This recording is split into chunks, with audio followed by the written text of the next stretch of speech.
Welcome to AppyPie Connect, a no-code platform that integrates the apps you use and automates your workflows. In this video we will integrate Google Sheets with Twitter to automate workflows between the two apps. We will choose a trigger from Google Sheets and then an action from Twitter. Please watch the video till the end. Start by selecting Google Sheets as your trigger app. Next, choose a trigger event. This is the trigger event that will initiate the flow in Connect.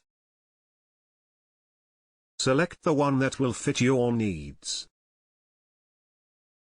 Now select Twitter as your action app. Next, choose an action event.